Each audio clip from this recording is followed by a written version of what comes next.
نہیں دیا، یہاں تک کہ حالات اتنے سخت ہو گئے تھے. اسی عبداللہ بن سبا کے پیدا کیے ہوئے فتنے تھے. حضرت علی کرم اللہ وجہہ الکریم نے اپنے بیٹوں کو، حضرت امام حسن امام حسین کو حضرت عثمان کے گھر پہرا دینے کے لیے کھڑا کر دیا. پہرا دینے کے لیے کھڑا کر دیا. دیگر صحابہ کی اولاد بھی کھڑے ہو گئی. حضرت عثمان سے لوگ کہہ رہے تھے آپ حکم دے دیں ہم ان کو مار ڈالیں گے، یہ بغاوت کر کے آئے ہوئے ہیں. حضرت عثمان ہمیشہ رحم دل تھے، نرم مزاج تھے. کیا کہتے رہے؟ اگر تم کہو گے جنگ کرو تو میں پہلا خلیفہ بنوں گا جو مسلمانوں کے خلاف لڑا. تاریخ یہ کہے گی یہ پہلے خلیفہ تھے جنہوں نے مسلمانوں کے خلاف تلوار اٹھائی. میں نہیں بننا چاہتا. اور پھر کہا میں مدینہ رسول میں مسلمانوں کا خون بہانا حلال نہیں سمجھتا. حضور کے مدینے میں وہ تھے. منع کر دیا حضرت عثمان غنی نے. صحابہ نے پوچھا بھی، لیکن آخر وہ وقت آیا جب 18 ذی الحجہ کی تاریخ تھی. لوگ اکثر صحابہ حج پر جا چکے تھے مدینے میں. ان بلوائیوں نے گھر پر حملہ کیا اور اندر داخل ہوئے. جمعہ کا دن تھا. حضرت عثمان غنی رضی اللہ تعالیٰ عنہ فرماتے ہیں دوپہر کے وقت وہ سو کر اٹھے، اپنی بیوی کو کہنے لگے آج میری قسمت جاگ گئی. میں نے خواب میں رسول کریم صلی اللہ علیہ وسلم کو دیکھا. سیدنا ابو بکر اور حضرت عمر بھی تھے اور مجھ سے کہہ رہے تھے عثمان جلدی آؤ، افطار میں ہم تمہارا انتظار کر رہے ہیں. میں نے یہ خواب پتہ نہیں دن میں کیوں دیکھا. ان کی بیوی حضرت نائلہ کہتی ہیں میں نے یہ خواب سنا، جمعہ ہو چکی تھی، اچانک گھر کے اوپر آوازیں بہت آ گئی. لوگ چھت کے اوپر سے آئے اور دروازے توڑ کر کے اندر آئے. حضرت عثمان غنی رضی اللہ تعالیٰ عنہ اس وقت قرآن کی تلاوت کر رہے تھے، تلاوت میں مشغول تھے. ظالم مصریوں نے، بلوائیوں نے آپ پر ایسا حملہ کیا. ایک نے آپ کی داڑھی مبارک پکڑی، دوسرے نے آپ کے سینے پر خنجر مارا. خون کے قطرے اچھل کر کے قرآن پاک پر گرے.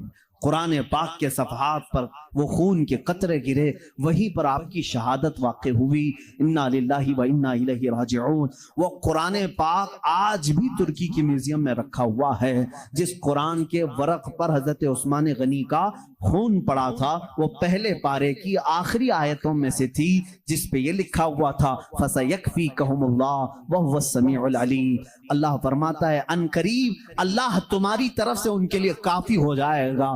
اس آیت پر حضرت عثمان غنی کا خون کا قطرہ پڑا تھا. ایک حدیث میں بتا دوں آپ کو، جس کی شہادت جس جگہ ہوئی وہ جگہ قیامت کے دن اس کی گواہی دینے کے لیے کھڑی ہوگی.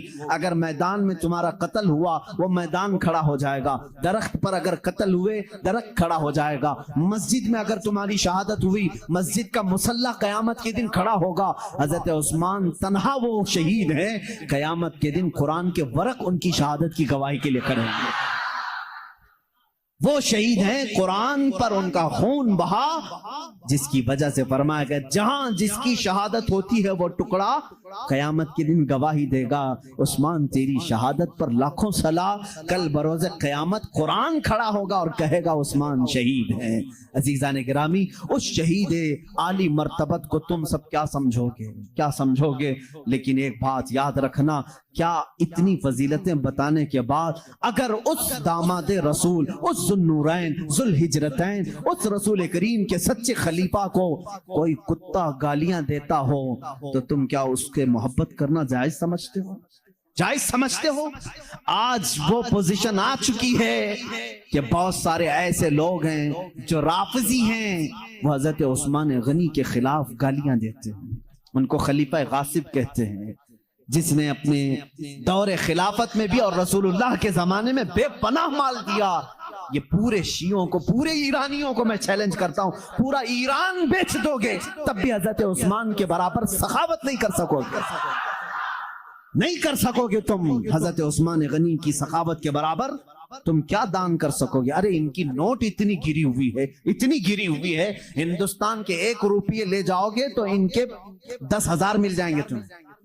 اتنی گری ہوئی ہے، 10,000 نہیں، قریب قریب بہت گری ہوئی ان کی کرنسی ہے. اور یہ فتنہ پھیلا رہے ہیں پوری دنیا میں حضرت ابوبکر، حضرت عمر، حضرت عثمان کے خلاف. ان جراثیم والے، بیکٹیریا والے شیعوں کو میں کہوں گا یہ کھٹمل ہے. ان کو تکلیف ہوتی ہے ہماری باتوں سے کہ مولانا یہ شیعوں کے خلاف بہت بولتے ہیں. ان مسلمانوں سے میں کہتا ہوں تمہیں کیوں تکلیف ہوتی ہے؟ تم جب رسول اللہ کے ان خلیفاؤں پر ان کو بھوکتے ہوئے سنتے ہو تو تکلیف نہیں ہوتی؟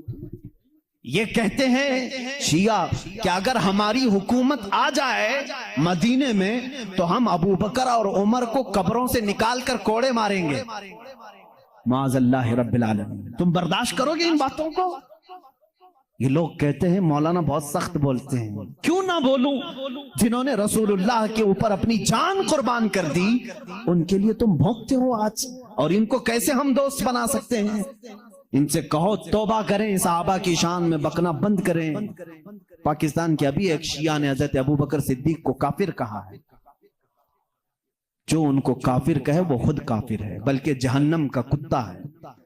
میرے عزیز سنی مسلمانوں، ان کی شرارتوں کو محسوس کرو، اور اگلا جو فتنہ آنے والا ہے نا وہ میں تمہیں بتا دوں۔ وہابیت کا فتنہ ختم ہو گیا، ابھی تقریباً ختم ہو گیا۔ یہ سلفیوں کا وہابیوں کا فتنہ ختم ہونے کے قریب آیا، لیکن جو اگلا فتنہ آئے گا وہ شیعوں کا فتنہ ہوگا، جو ہمارے سنیوں کے درمیان تصوف کے نام پر آئیں گے۔